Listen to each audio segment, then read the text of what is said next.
All right, great guys, you've just got your mirror. We're about to go to the putting green and work on calibrating our putting stroke. I'm gonna typically start from around about 5 or 6 feet just for initial calibration. It's not necessary to be 5 or 6 feet, but that's just where it's a nice baseline every time. Take out the beautiful packaging.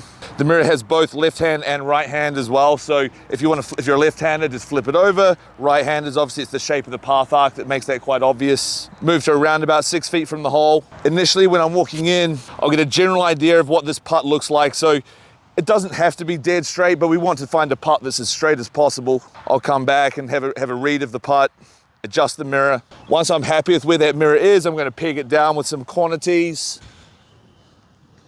and place the ball directly in the middle. So once I've got this calibration station set up, I'm now gonna walk in, I'm gonna identify what's important to myself.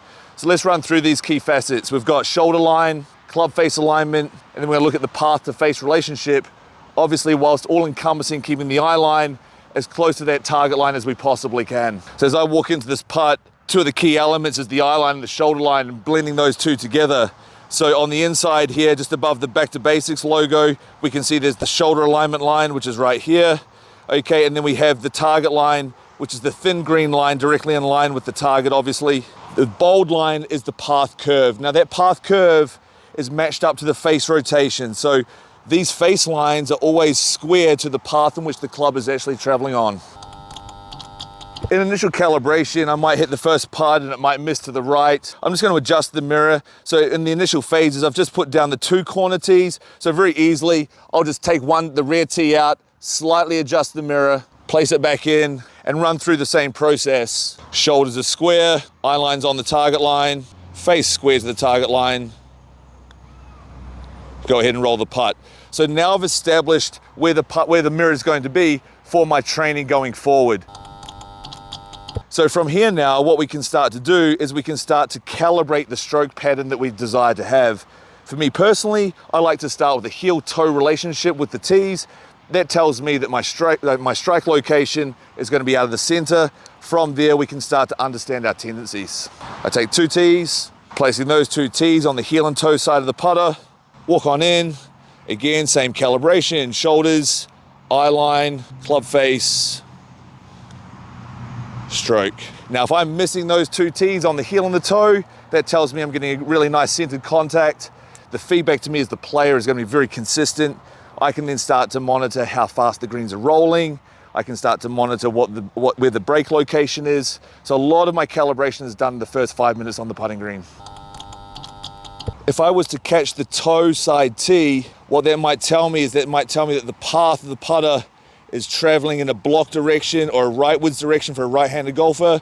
Or if I was to tap the inside tee, it's more of a pull direction path.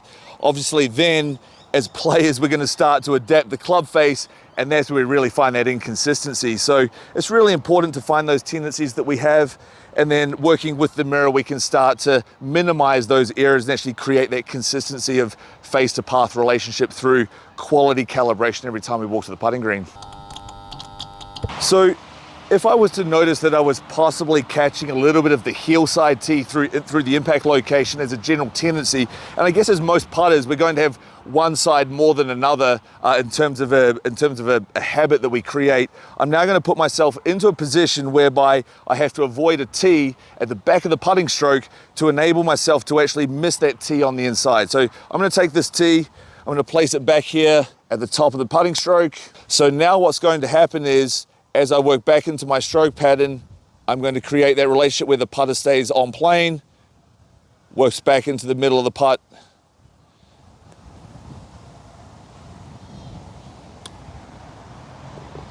Missing all the tees on the way through. So if I can miss the tees at the top of the backstroke and at the impact location, we're not going to have that dreaded little loop at the top of the backstroke, which obviously can create a bit of inconsistency at impact.